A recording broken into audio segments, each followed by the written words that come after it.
right, so you sent us this article from Ronin Graphics, and it seems like they're really onto something when it comes to designing for a global audience. It's more than just aesthetics, right? Yeah. It's about really understanding and respecting the culture behind a project. Absolutely, and they make a great point right off the bat about how it's not enough to just like translate the language, Yeah. you know. Yeah. You got to consider all those visual cues, symbols, colors even. Exactly. What might be like a home run in one culture could be a total flop in another. Yeah, totally. And they give a really interesting example with this Japanese tech startup, right? Yes. They wanted to have global appeal, but also like, you know, stay true to their Japanese identity. It's a tough balance. Yeah. How do you... But that's where that concept of Ma comes in, which Ronin Graphics talks about a lot. Oh, Ma. Yeah. That's like the whole thing with negative space, right? It is, but it's more than just empty space. It's about the relationship between what's there and what's not there. I see. It's like the silence between musical notes. It gives the music shape and meaning. Okay, yeah, that makes sense. And in Japan, Ma influences everything, from their art and architecture to like their everyday interactions. It's really deeply embedded in their culture. Wow. So how did Ronin Graphics actually use Ma for this tech startup? I'm curious to see how that actually plays out.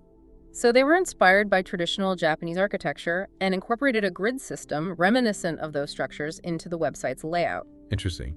And this approach gave each element room to breathe, which reflects that Japanese aesthetic of balance and harmony. That's a really cool way to bring in that cultural element. Yeah. It's not just some random design choice. It's connected to something deeper. Exactly. Speaking of diverse visual languages, they also talk about this Bollywood film campaign, which is about as different as you can get. Talk about a contrast. Right. From minimalist to maximalist. That's where adaptability comes in. Many designers get stuck in their style, but Ronin Graphics understood that wouldn't work for Bollywood. Yeah. And the article mentions their print designer, Sally. Oh, yeah, Sally. Who is apparently all about minimalism. Right up her alley. This must have been a huge shift for her. It's like trying to blend watercolors with charcoal, each beautiful in its own right, but requiring totally different approaches. Totally. So how did she approach this? Did she go full on Bollywood or try to find some middle ground? She really dove headfirst into Indian culture. She collaborated with local artists, watched tons of Bollywood films, even studied Indian art history. She really immersed herself. That's dedication. It was about understanding that visual language, not imposing her own. And it sounds like it really resonated with the client based on what they said in the article. Absolutely. They felt understood, which is huge. It speaks to the power of that cultural respect. 100%. It's about capturing the soul of a culture. And you know what else really struck me was their emphasis on collaboration. Like when they brought in that Arabic calligrapher for that literary festival. Yeah, that's a great example. It's like they recognize they don't have all the answers, which is refreshing. That's a sign of a true expert, if you ask me. Knowing when to bring in other voices. So from your experience, what are the actual benefits of collaborating like that? It's invaluable, really. It's about tapping into knowledge and inspiration that you just can't get from research alone. You're getting those authentic insights. Exactly. And it helps you avoid those cultural missteps that can really backfire. So it's about creating something that feels true to the culture it represents. Precisely. And that authenticity builds trust and connection. Which is crucial for any project, really. Couldn't agree more. And you know what's interesting is that despite all these cultural differences, Ronin Graphics talks about these universal themes that connect us all, like love, hope, connection. Absolutely. We may express them differently, but those emotions are universal. So it's about finding that sweet spot, right? Exactly. Respecting the nuances, but also tapping into those shared human experiences. It's a constant learning process. You have to be willing to have your assumptions challenged. Be open to new perspectives. Precisely. Just like they did with that Arabic calligrapher. Sometimes the best ideas come from those unexpected places. Which reminds me of that quote from their creative director. Yeah. Cultural respect in design isn't about losing your creative voice. It's about enriching it. I love that. It's about expanding your understanding of the world and letting that inform your work. It's about adding layers of meaning to your designs. Exactly. Making them resonate on a deeper level. It sounds like global design is about personal growth as much as professional development. It really is. It's about becoming a citizen of the world. Embracing all the beauty of diversity. Exactly. Which is a pretty amazing part of the job when you think about it. It really is. And it's great that more and more designers are starting to realize this. Especially as the world becomes more interconnected. The demand for culturally sensitive design is only going to grow.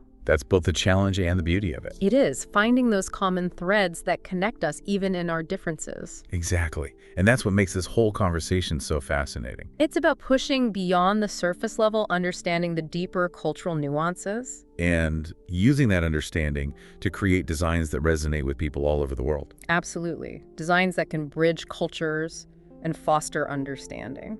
It's, like you said, it's not just about making things look pretty. No, not at all. It's about making a difference. Yeah, and Ronin Graphics really seems to get that. Yeah. They end their article talking about the responsibility designers have to bridge cultural divides. It's a powerful statement. It is. Yeah. And it makes you think, even if we're not designing for a global audience, we can still be mindful of those cultural nuances in our own work. Absolutely. It's about being aware of our own biases. And being open to different perspectives. Exactly. Even if it means challenging our own assumptions. Which isn't always easy. No, it's not. But it's how we grow, both as designers and as people. And ultimately, isn't that what it's all about? I think so. Connecting with each other on a human level. Finding those common threads that unite us. Exactly. Despite our differences. Well said. Well, I think that about wraps up our deep dive into the world of global design. It's been a fascinating conversation. It has, and I think we've all come away with a lot to think about. Definitely Ronin Graphics has given us a lot to consider. To our listener, thank you for sending us this thought-provoking article. It sparked a conversation that I hope will continue long after this episode is over.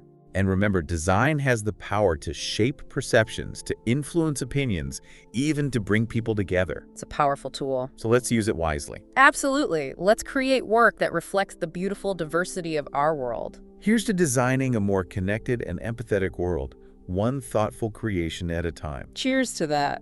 And it's not just about designers in the traditional sense, right? Right. It's like they're saying we're all designers in a way. Yeah, like we're all designing our own interactions, our own little corner of the world. Exactly. It made me think about how I teach, how I explain things to my students. Am I being culturally sensitive? Am I considering their backgrounds? It's a constant process of reflection, right? It really is. And that's what makes this whole conversation so important. It's not just about the technical stuff. It's about being better communicators. Absolutely. More empathetic, more aware. And design can play such a huge role in that. It's true. It can help us connect with each other in ways we never thought possible. Well said. Well, I think we've really gotten to the heart of it with this deep dive. we've covered a lot of ground. We have. And I think Ronin Graphics has given us all a lot to think about. They really pushed me to challenge my own assumptions. To our listener, thank you for sharing this article with us. It's been an inspiring conversation. And remember, design has the power to change the world. Let's use that power to create something beautiful and meaningful. To a more connected and empathetic world. Absolutely. Thanks for joining us on this deep dive.